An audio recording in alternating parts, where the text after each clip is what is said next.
अपने दुल्हा के समझावता, शिकायत करता।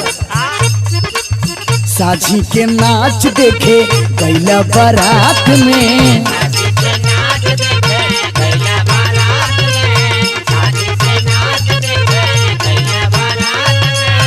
भइल बाड़ा हे हरयापन मेहर छोड़ी रात में।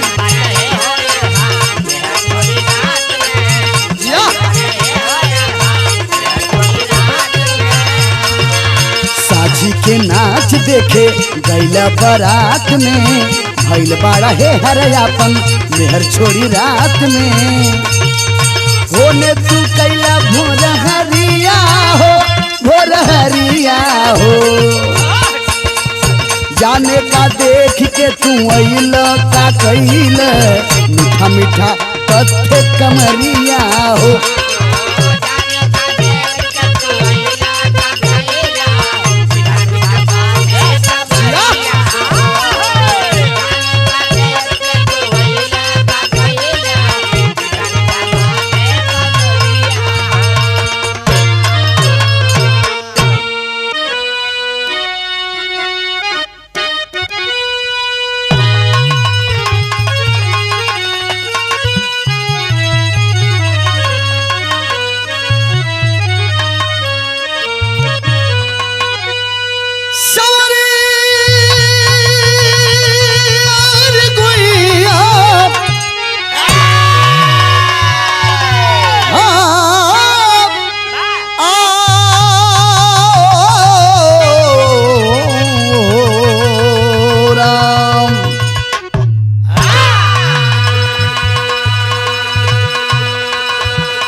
सबसे पहले हम भोजपुरिया सुने वाले भैया के बहुत बहुत प्रणाम बा। और इस कैसेट जिनके देख रेख में जा रहा है हमारे अग्रज, हमारे गार्जियन वीएम एंटरटेनमेंट के मलिकार महोदय, परम आदरणीय, परम पूज्य, परम सम्मानित श्री विशाल जी के भैया जी के चरणों में नमन है। हमारे मन्नू भैया के बहुत बहुत प्रणाम बा। एक छोटा सा प्रसंग, एक कांड है, आप सब सुने। मैं गायक मनोज यादव इंडपुरी पार्टी, जनपद मिर्जापुर, सर मां विंध्यवासिनी के धाम से। 4 लाइन भूमिका में भाव है मास्टर। प्यार है कयासा जरा सोच लूं, पर निभाने में जहां तक चली जाती है। लाख दिल क्यों न इसमें भले पाक हो, मगर मुख पे कालिख मली जाती है। रम गया प्यार में मन न जाने कोई, जिंदगी की बिसारत बदल जाती है। मौत भी मांगते हो अगर इश्क में, मौत की भी तो तारीख बदल जाती है।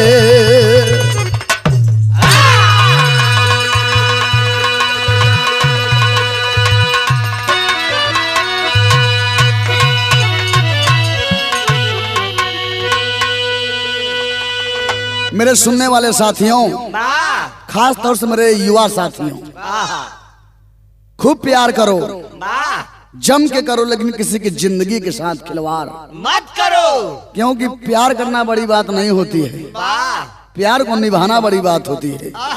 विवाहुत नाई बढ़ोत भैया, निबाहुत बड़ होत। मंदिर बनवा लेना बड़ी बात नहीं होती है, सुबह शाम उसमें दिया जला दो, ये बड़ी बात होती है। एक लाइन गीत के नमूना बा मास्टर।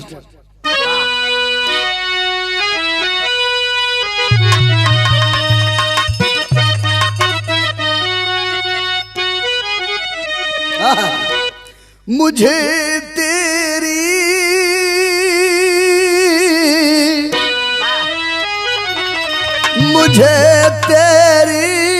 मोहब्बत का सहारा मिल गया होता,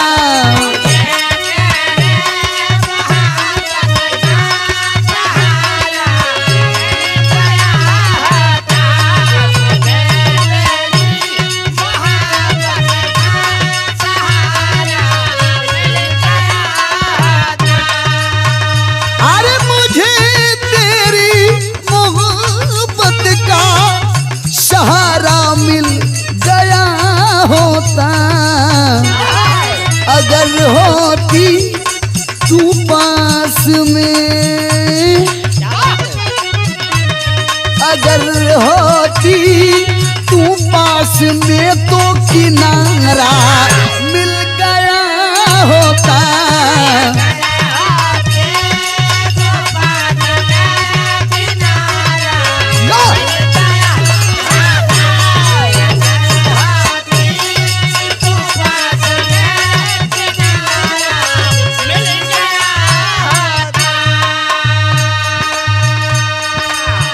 गाना में बहा हुआ न छेदो फूल की छाती, न छेदो फूल की छाती, उसे भी दर्द होता है।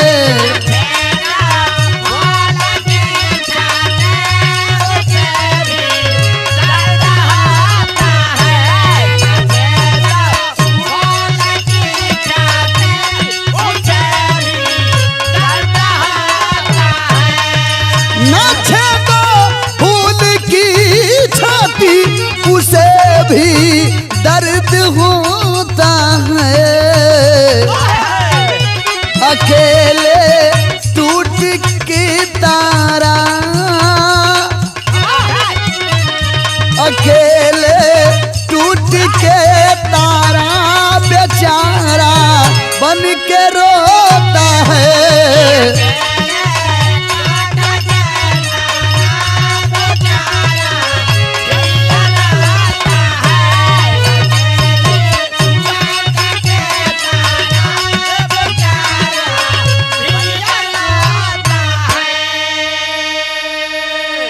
यहीं से मेरे बिरहा का कहानी स्टार्ट हुआ।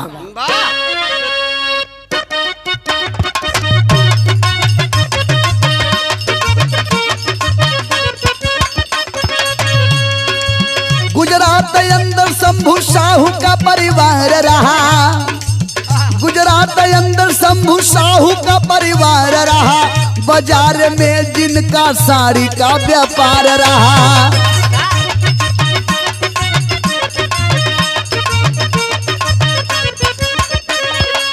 मिट गया दवी घासा में कुल खानदान सुघर, बिहस्ती खेलती खुशी की दुनिया गई उजर।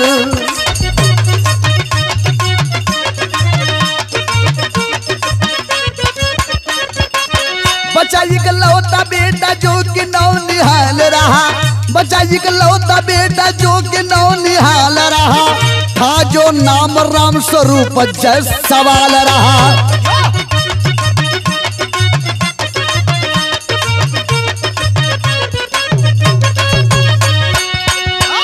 बिरहा सुन है भैया लोग, बाबू लोग।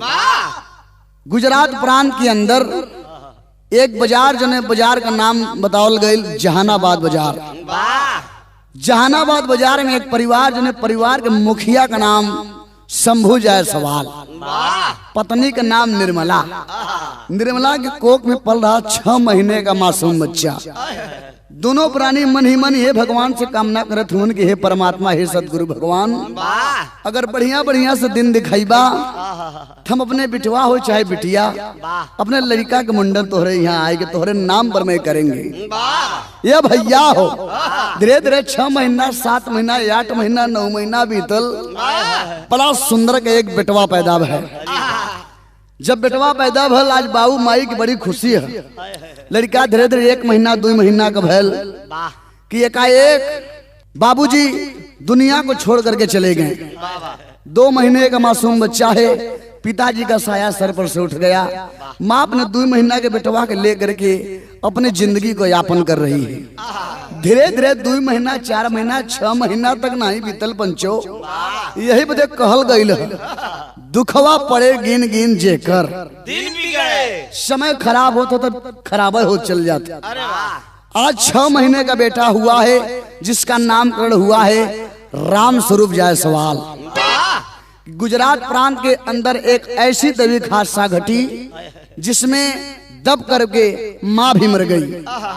आखिरकार परिवार में बचा वही इकलौता बेटा राम स्वरूप जायसवाल जो 6 महीने का है। तो मामा और मामी राम स्वरूप जायसवाल को उठा करके लेकर के चले गए अपने यहाँ और उसका पालन पोषण परवरिश करने लगे। धीरे धीरे लड़का पढ़त पलत बढ़त, धीरे धीरे 2 में गए, 5 में गए, 8 में गए, 10 में गए, हाई स्कूल किया, इंटर किया। बनिया का लड़का है, दिमाग में बड़ा तेज बा, होनहार है, होनहार बिरवान के हो चिकने पाप। लड़का धीरे धीरे जब इंटर करत था तो मम्मा मामी सोच गईलन कि लड़का बड़ा तेज है, पढ़त भी रही है कि कुछ रोजगार दे दे। बनिया के लड़का रहल बाबूजी एक कपड़े की दुकान खोल दिए जहानाबाद बाजार में। जब कपड़ा के दुकान खोलन, कपड़ा के दुकान में बैठ के सेठ बन के दुकान कपड़ा बेचे लगलन। तो ये भैया वहीं जरे एक घटना घटल। उसी गांव की एक लड़की थी जिसका नाम बताया गया बिजली बाबूजी। वो दुकान पर आवे और जाए, कपड़ा ले दे चक्कर में दोनों उम्र समय के थे, एक दूसरे को दिल दे बैठे, नैना चार हो गए, मोहब्बत कर लिए। तो बिरहा में क्लाइंट तर्ज लगी मास्टर।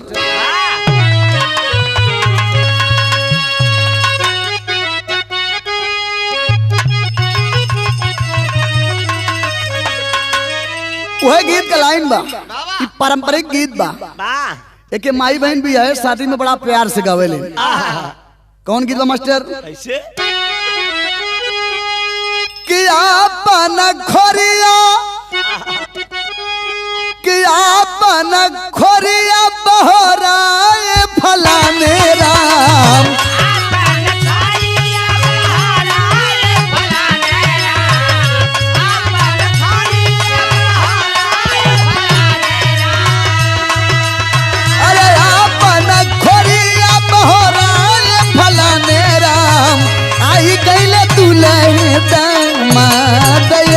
लाला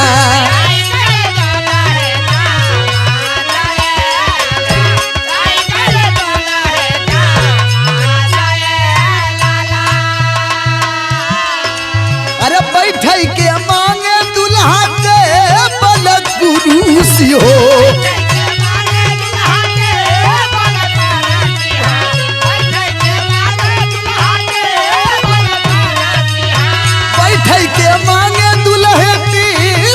कुरुसी हो, लड़ाई के मांगे मैदान लाला।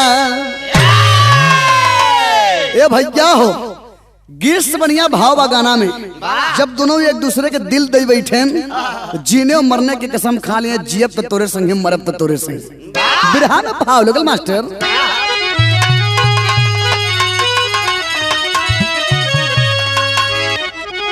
प्यार परवान चढ़ल जुलामी जवानिया में,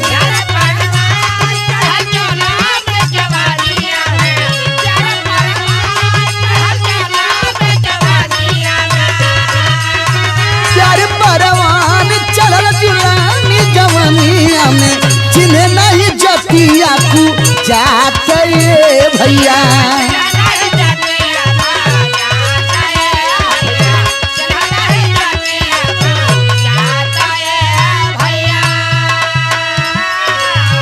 एक दूसरे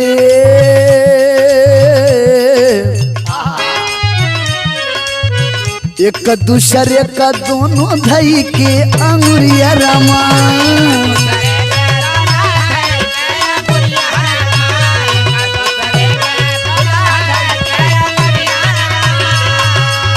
सब जिया मारे का खाई लगले क्रिया राम।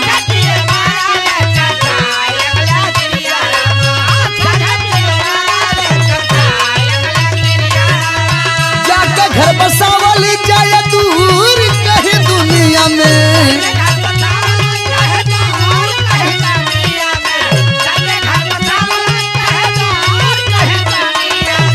जाके घर बसावल जाए दूर कहीं दुनिया में, धैले गाड़ी आधी रात भैया।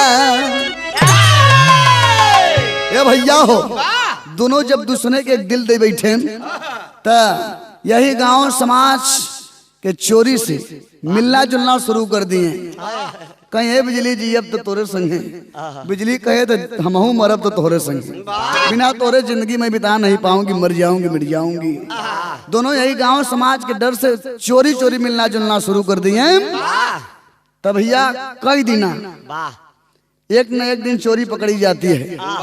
एक दिन दोनों मिल के बतियावत होन, गले में गले मिले लगन, गांव के केहू देखलस कलस कि ओ इन्हन के गांव समाज के कोनो डर लाज नहीं बा। गांव में हल्ला मच गया, दोनों के प्यार में यही गांव समाज के लोग दीवार बन करके खड़े हो गए, बंद करा दिया मिलना जुलना। अब इन्हन के छटपटाहट बढ़ी कि मैं अपने भगवान से नहीं मिल पा रहे हूँ, सच्चा प्रेम के लिए रहलन। एक दूसरे के दिल जब तक देखा न तब तक चैन न पहुंचे। ये भैया हो तो दोनों विचार किए। एक बार फिर दोनों मिले चुपके से चोरी से और यही बात की कि छोड़ देवल जाए यह समाज यह परिवार, न रहल जाए हम लोग यहाँ, न रही बांस न बाजे। ऐसा कहे ना हम आप करी कि छोड़ के यह गांव समाज चलो कहीं और कहीं दुनिया अपनी बसा ले, कहीं बात तो हर ठीक है। तो दोनों भैया विचार करके गुजरात स्टेशन पे आते हैं रात्रि में 12 बजे। बनारस का नाम सुने हैं, टिकट कटा लिए और जब ट्रेन आई तो चढ़ गए और यही याद कर रहे हैं भगवान भोलेनाथ के प्रभु आपके दरबार में आ रहे हैं, हमारी जिंदगी अब आपके हाथ में है। बिरहा में लाइन तर्ज लगल मास्टर।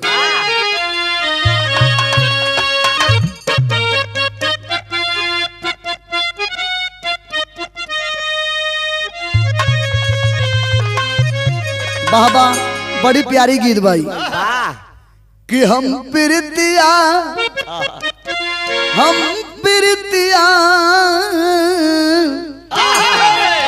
कि हम प्रीतिया करतिया न जनली,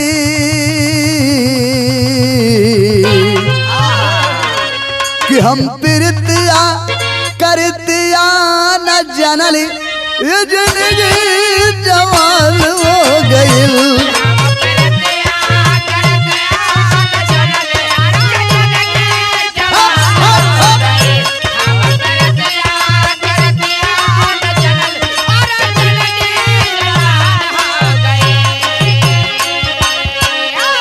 गाना में भाव भैया दोनों ट्रेन आई और चढ़ गए, कहीं बाबा भोलेनाथ आपकी नगरी में आ रहे हैं, हम दोनों आ रहे हैं, हमारी जिंदगी का आप रक्षा कीजिएगा। तो लेके काशी, अरे लेके काशी, लेके काशी के चलली रे लगड़िया, लेके काशी के चलली रे लगड़िया, नवरिया किनारे कब होई।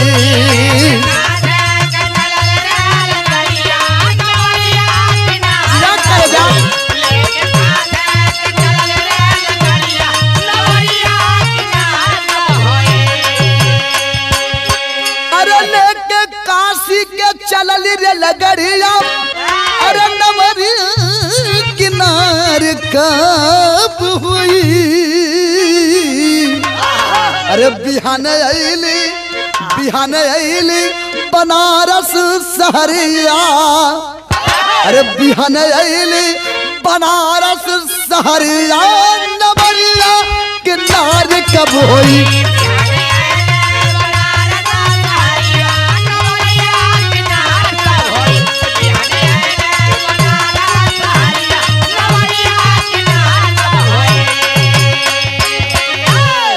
मनवा में मोह है, मनवा में मोह ले पावनी धरतिया, कि हर हर महादेव का गूंजत नवरातिया।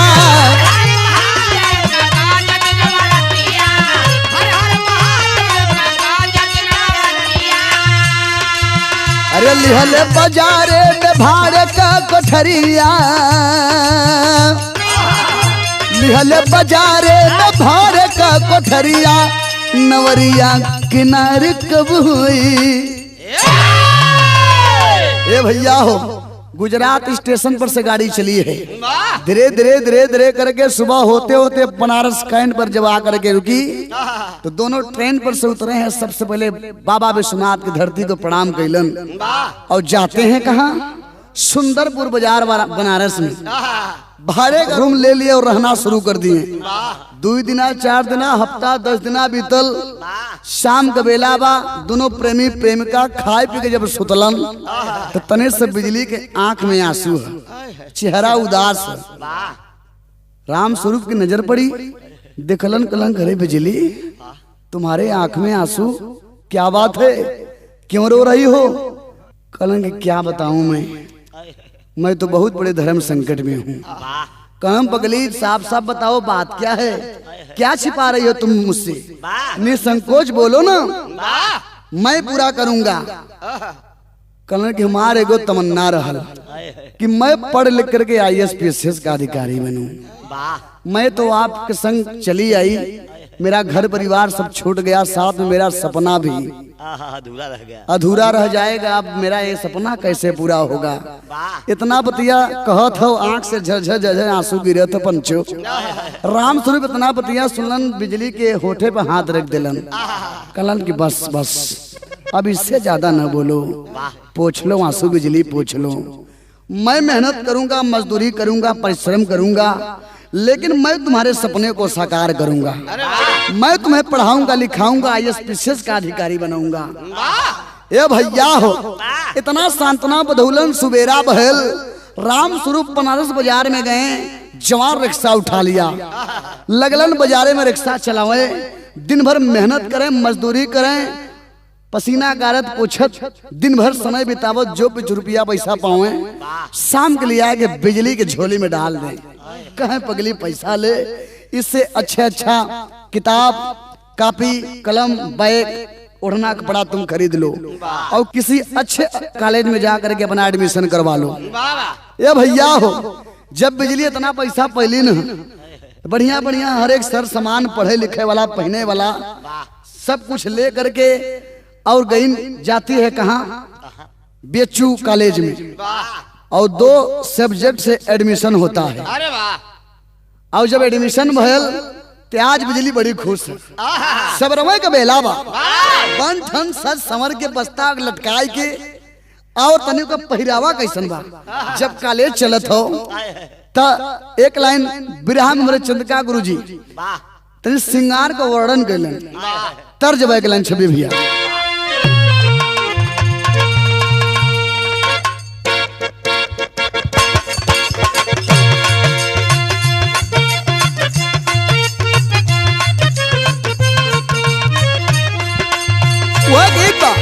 माई सरस्वती पार्वती लक्ष्मी तीनों जने अपने अपने दुल्हा का बखान करते हैं। जब माता पार्वती के नंबर आई, कहीं का बताइए बहन, अरे जमाना बदल गया, जमाने के लोग बदल गए। हमारे जने बहुराऊ जैसे तब वैसे अब छड़े तुष्टा छड़े रुष्टा रुष्टा तुष्टा छड़े छड़े, यह बतावत है। अरे सब ही कपिया चले सूट बूट झाड़ के,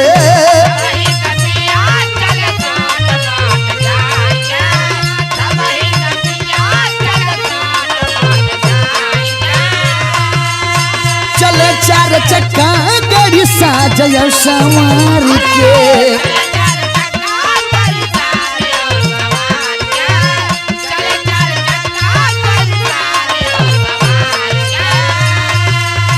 सब ही कपिया चले सूट बूट झाड़ की, चले 4 चक्का गाड़ी साजया संवार की।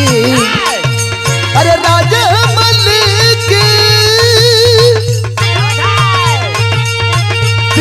मलिक के बस हवा हो, घूमे हाई फाई सखी सब कर दूल्हवा, घूमे हाई फाई सखी सब कर दूल्हवा, पियावा हमार बौरहवा हो।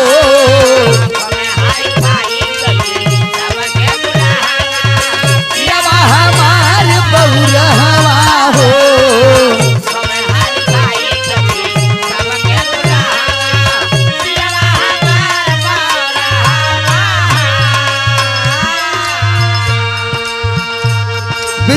सज संवर के जब ने सो बेचू कॉलेज बदे चले तो वह समय का भाव बा मास्टर। अरे दाखिला मिलल बात बेचू कॉलेज के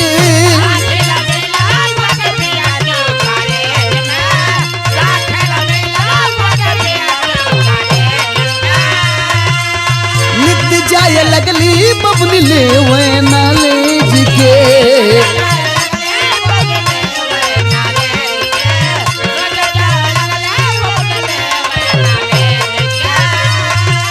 अरे दाखिला मिलल बाट बेचू कॉलेज के रोज जाए लगली बबनी ले नॉलेज के चले सज धज के तिरियावा हो चले सज धज के तिरियावा हो। अरे हाथ में मोबाइल जींस जालीदार कुर्ती हाथ में मोबाइल जींस जालीदार कुर्ती अखिया पे चश्मा करियावा हो।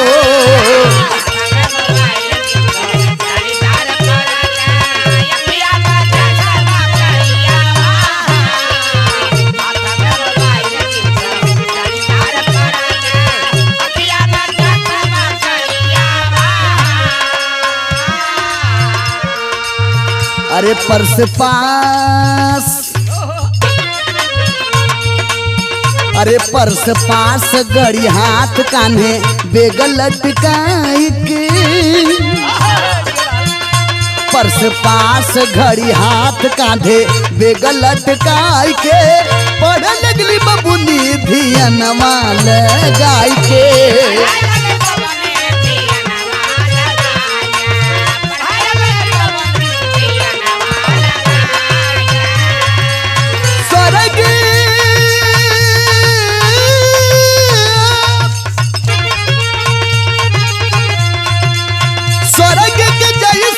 परियावा हो स्वर्ग के जैसे परियावा हो। अरे हाथ में मोबाइल जींस जालीदार कुर्ती हाथ में मोबाइल जींस जालीदार कुर्ती अरे अखिया पे चश्मा करियावा हो। ये भैया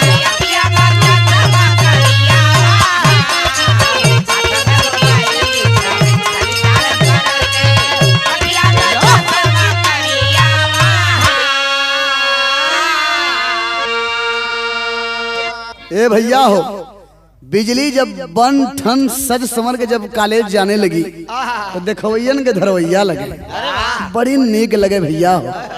और बिजली बड़े सच्चे लगन और मन से मेहनत से अपने पढ़ाई को कर रही है। 2 महीना 4 महीना बीतल बिजली के ठीक रूम में ठीक उसके बगल में ही एक इलाहाबाद का राजू सेठ पढ़ा किया करते हैं। अरे वाह जैसे दोनों में कापी किताब ले देवत बोलत बतियावत में मित्रता हो गई और दोनों एक दूसरे के धीरे धीरे अपन हाल चाल सुख दुख पूछे।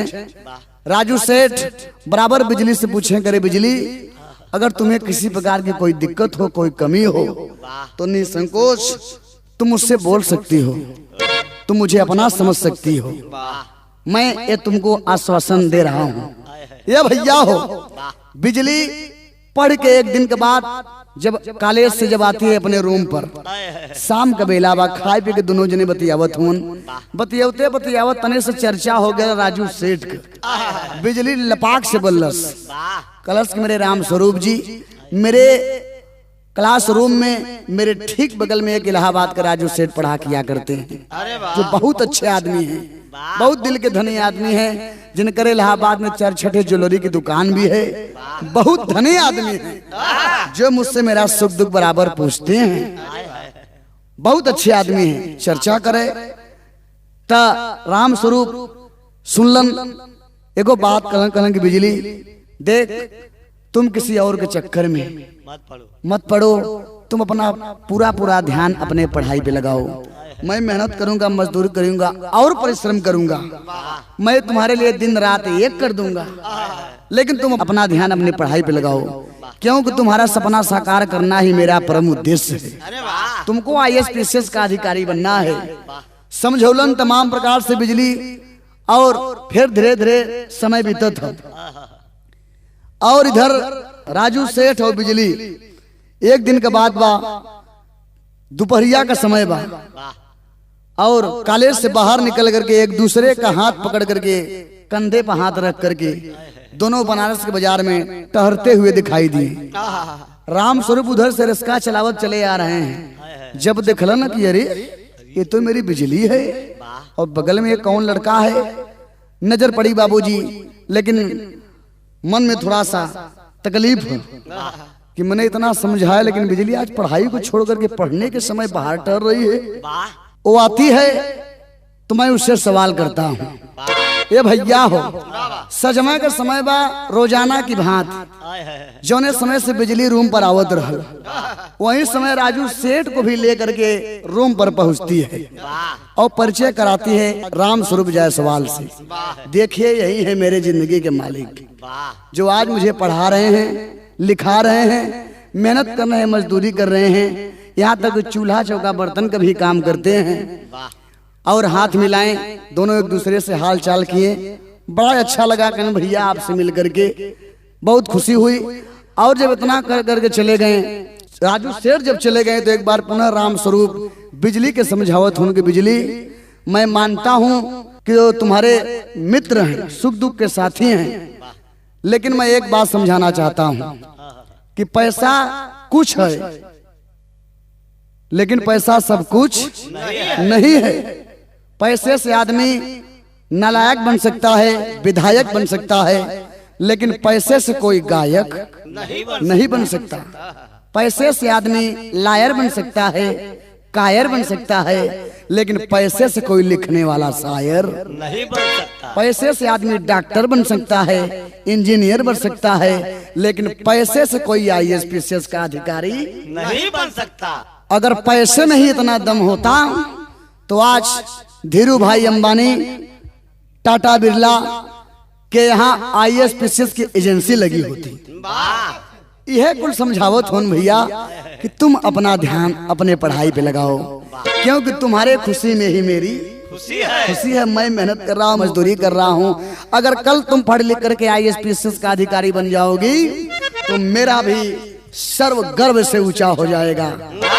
इतना समझावत होन बतिया, लेकिन इतना कहत कहत बिजली कलश के राम स्वरूप मैं आपसे एक प्रश्न का जवाब चाहती हूँ, क्या आप बता सकते हैं? कलन की बोलो।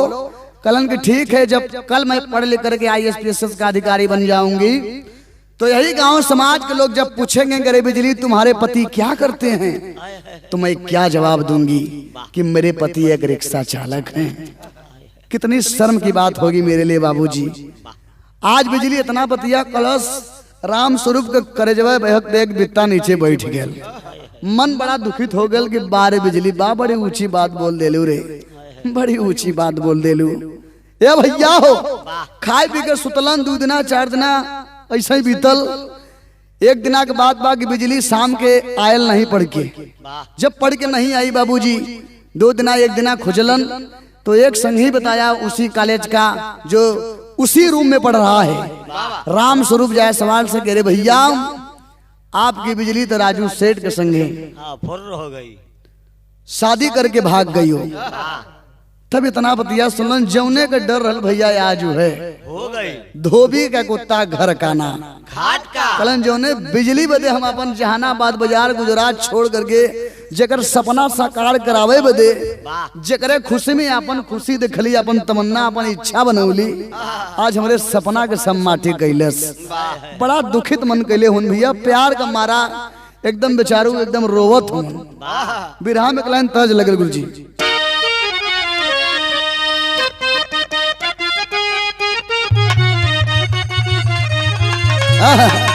काला काला छातावा बिकेला, काला कातावा बिकेला, अरे काला काला छातावा बिकेला, काला कातावा बिकेला, काला कातावा हो गुदर सरंगिया गोरखपुरन हो धाम।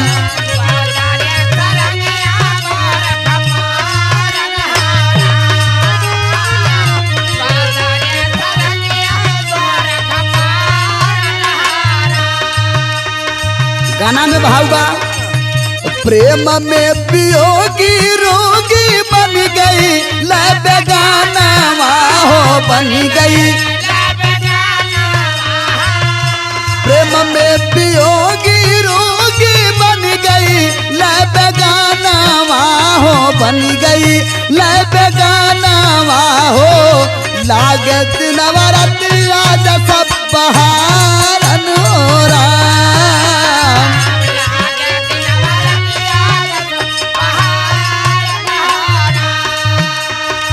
अरे मिलल ना सहारा के सहारवा यही जहानामा यही सहरवा यही जहानामा में मनावा में उठेला विचारन राम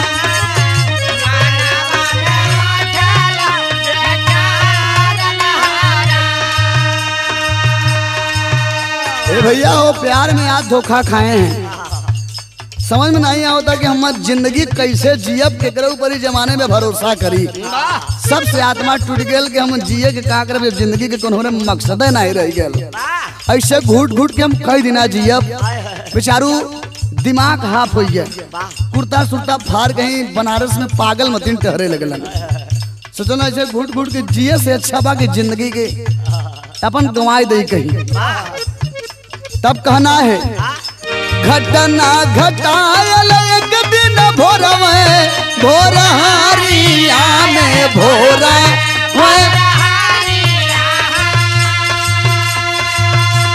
घटना घटल एक दिन भोरा वह पहाड़िया में भोरा वह पहाड़िया में सोच दे जाना वानी सारन हो राम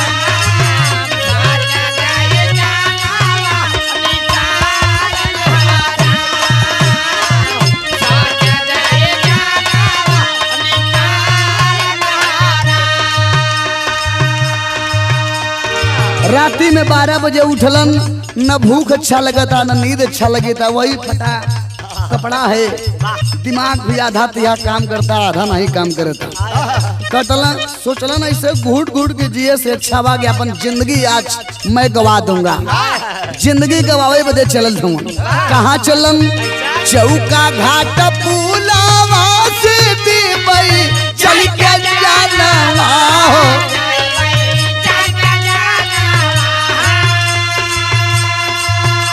चौका घाट पुलावा से दीबई चल के जाना हो देबई चल के जाना हो तब तक बैले बुन भिरु सारन राम चौका घाट पुलवा से देबई चल के जनवा तब तक भैले भोर भेनु सारन हो राम 12 बजे राती में उठलन रूम पर से अपने चलन चौका घाट पुल की तरफ पुलवा पर पहुंचलन आंख में आंसू बा तने से अपने जिंदगी आगे और पीछे के बारे में सोचे लगलन कि बार हमार मम्मा बार हमार मामी छूट गलन कपड़ा का दुकान छूट गल बिजली धोखा कैलस जमाने में बहुत बरियार दुख खैली मैं तो कहीं का नहीं रहा मैं अब जीना नहीं चाहता हूँ इस जमाने पर से मेरा भरोसा उठ गया है प्रभु मैं आपके शरण में आ रहा हूँ प्रभु मैं आपके शरण में आ रहा हूँ यह बैठ के पुलवा पर सोचत हूँ चौका घाट पुल बनारस में तब बहाव लग गया गुरु जी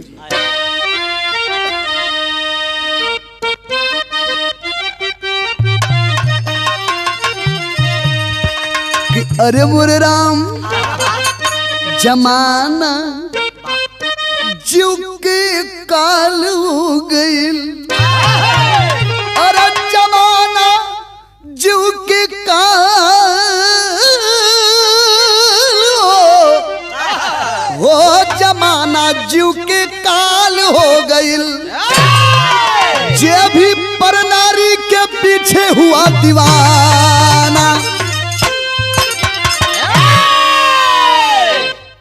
जमाना जीव के काल हो गई जे भी पर नारी के पीछे हुआ दीवाना आज प्यार में धोखा खा गए कहीं के नहीं रहे चौका घाट पुले पे बैठ के रोवत हैं 12 1 2 3 भोरहरिया का बेला हो गल पंचो। भोरहरिया का बेला में कीनाराम आश्रम से एक महाराज जी चले जा रहे हैं। राम नाम करते हुए जब पुले पर देखना लड़का बैठ के रोवत हो गैलन पास में सवाल करने करे बच्चा अरे बच्चा तनी से ऊपरा तकलन देखला ना आँख से आंसू गिरे तो कहलन कि बच्चा तुम रो रहे हो क्या बात है अकेले सुनसान बैठे हो रो रहे हो क्यों रो रहे हो। कहलन कि बाबा मुझको मेरे हाल पर छोड़ दीजिए बाबा मैं अब जीना नहीं चाहता बाबा मैं अब मर जाना चाहता हूँ। बाबा कहलन करे बच्चा अगर तुम मर जाना चाहता है तो मर जा मैं तुम्हें रोकूंगा नहीं लेकिन ये जमाना तुम्हें छोड़ दिया तुम्हारे अपनों ने तुम्हें छोड़ दिया लेकिन वो मालिक ने तो तुम्हें नहीं छोड़ा है। उस मालिक को तो याद कर उस मालिक का भजन कर चल मेरे साथ में मेरा चेला बन जा मैं तुम्हारे जिंदगी को सफल बना दूंगा। इस जमाने से प्रेम किया है जितना अगर उतना उस भगवान से प्रेम कर लेगा तो तुम्हारा इस जन्म भी बन जाएगा और अगला जन्म भी बन जाएगा। बाबा इतना बतिया राम स्वरूप के दिमाग में धंस गया कि बाबा तो बड़ा नेक बात बतावत हूँ। बाबा का पांव पकड़ के लगल लोग कहना कि बाबा कहाँ रहला बाबा हे भैया हो डूबे को तिनका सहारा। बाबा आज उसके भगवान बन गए। बाबा का पांव पकड़ के बाबा के पीछे पीछे चल दिया। अपनी जिंदगी यहाँ एक मोड़ लेती है और आज राम स्वरूप की जिंदगी एक साधु बाबा के सेवा में बीतने लगी और चेला बन गए।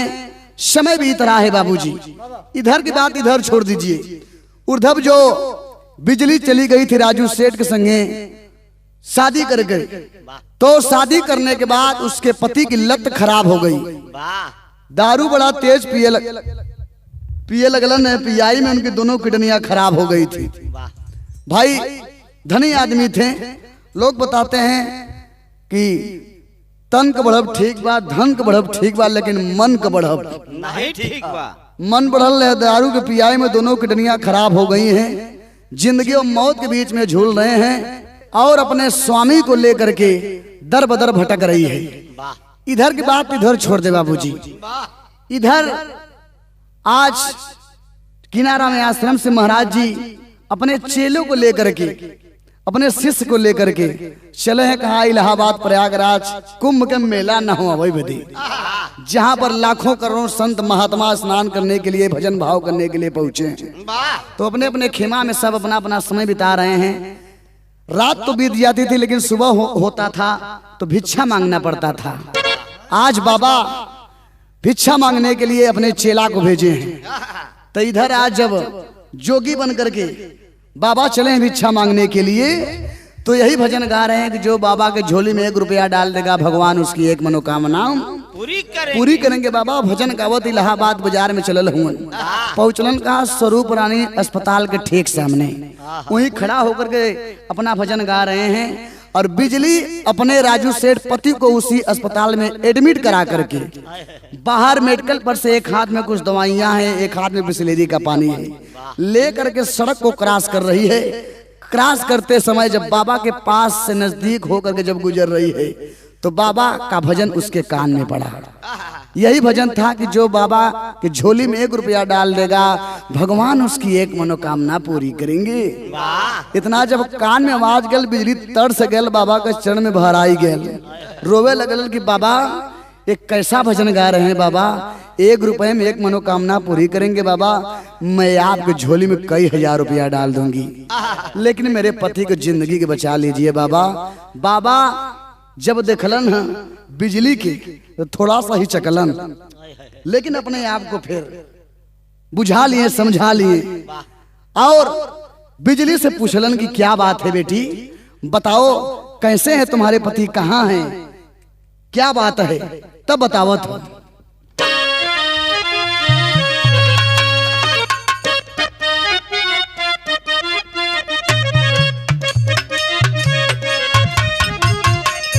वो तर्जबा झझर मारवा जिन छवैया बाबा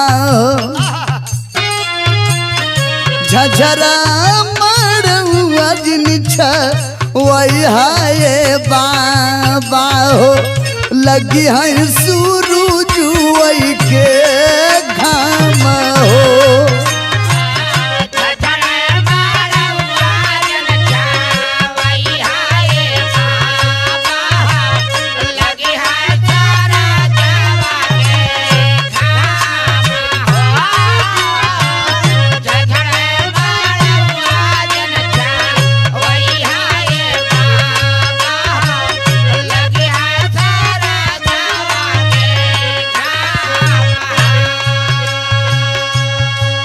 लेकिन बाबा का पांव पकड़ के बिजली रोवा था कि बाबा एक असहाय अबला नारी आपसे भीख मांग रही है।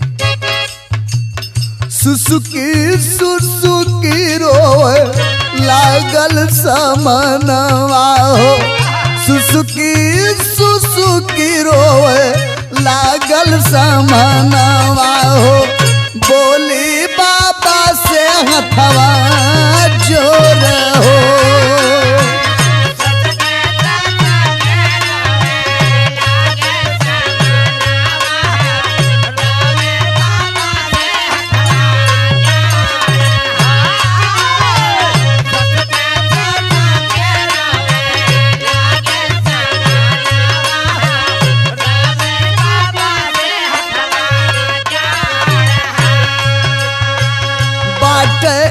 इलाहाबाद हमारो मखनवा ये बाबा बाट इलाहाबाद हमारो मकानवा हो कई के कार जावा कठोर हो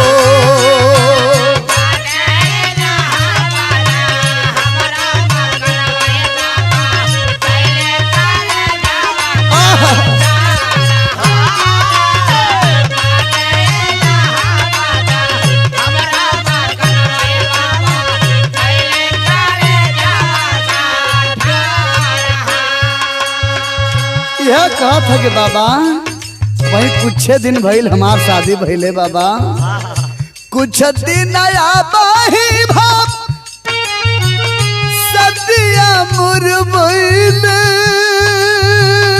बाबा काट पड़ल सुखवा में छा नहीं मिलल बाबा हमारा के बाबा कुछ रहिया बताए जाते हमारा के बाबा कुछ रहिया बताए जाते भैली जिंदगी थोड़ा रहिया बताए जाते भैली जिंदगी थोड़ा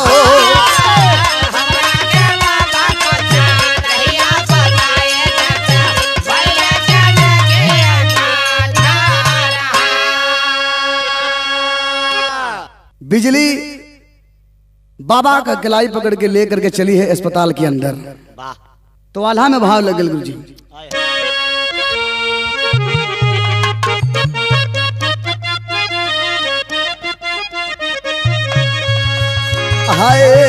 हाय राम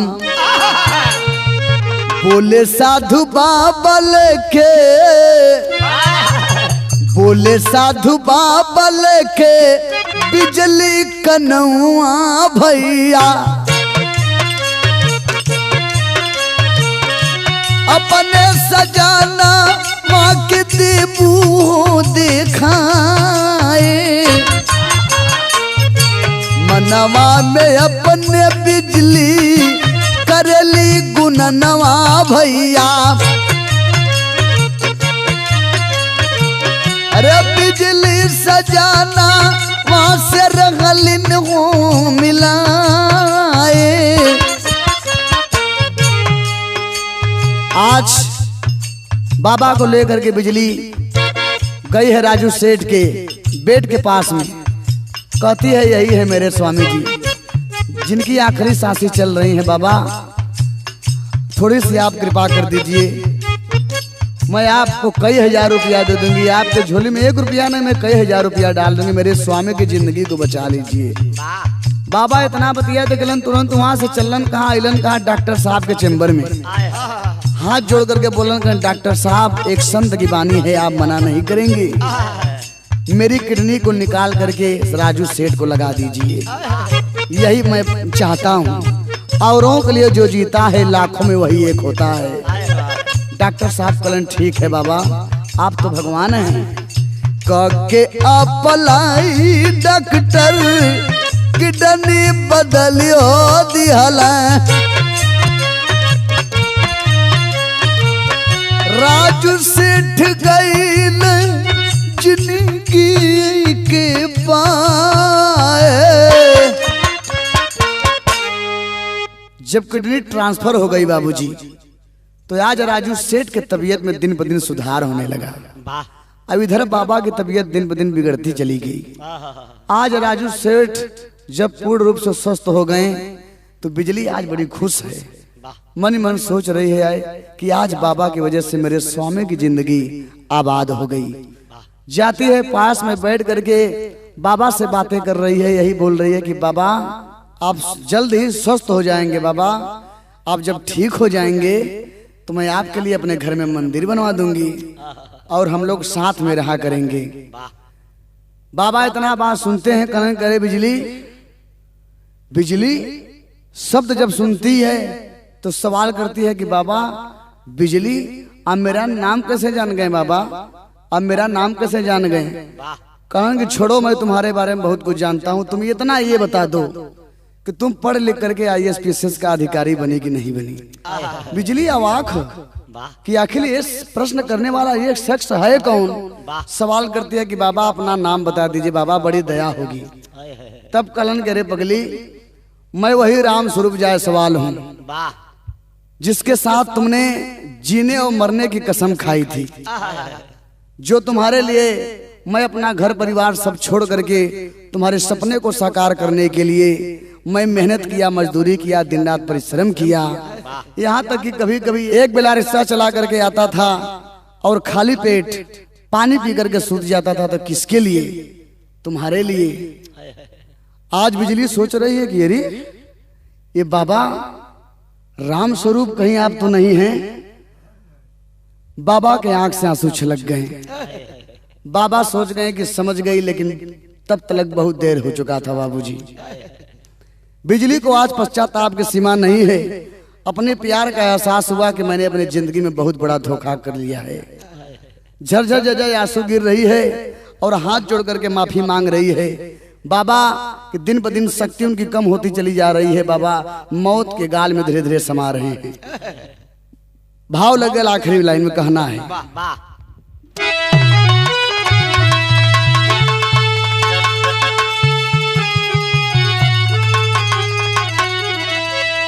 अरे माफ कर दम, अरे माफ कर दम, बिजली का हथवा उठाए के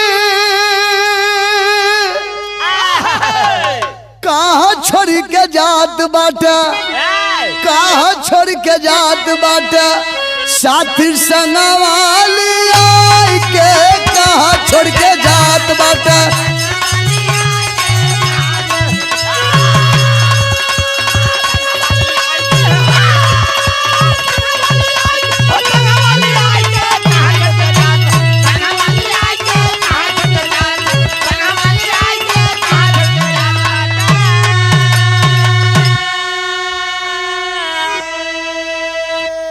बाबा के शरीर से प्राण निकल गया बाबूजी। बिजली सामने देख रही है, हिला रही है, डुला रही है, लेकिन बाबा तो दुनिया को छोड़ करके चले गए हैं। बाबा की लाश लोग लेकर के चले स्ट्रेचर पे लाद कर, और बिजली हुई 2 तल्ले ऊपर से देख रही है बाबा के लसिया को। देखते देखते मन ही मन यही सोच रही है कि आज पढ़ाई के घमंड में मैंने इस भगवान स्वरूप देवता का बड़ा ही अपमान किया है। तो अंतरा में भाव लगल, तो पश्चाताप बिजली करैली सब हार के, अब पढ़ाई के घमंडावा में भूल गईली यार के।